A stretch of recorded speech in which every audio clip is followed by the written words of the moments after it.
আমাদের জাতির পিতা যিনি, বানানো না, আসল যেটা। হযরত ইব্রাহিম আলাইহিস সালাম আত্মসমর্পণ করেছিলেন আল্লাহর কাছে।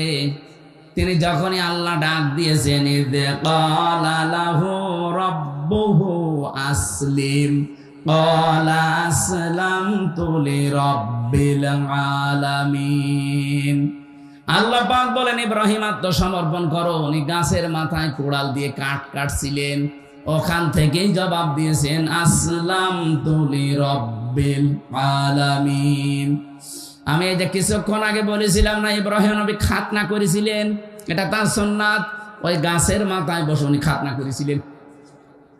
আল্লাহ বললেন যে আত্মসমর্পণ করো। উনি বলেন, আমি কিভাবে এখান থেকে করব? বলেন, খাতনা করো। এখানে কোড়াল দিয়ে নিজে খাতনা করে ওই জায়গায় বলেছিলেন, আমি আত্মসমর্পণ করলাম, আমার নিজের মন মতো আর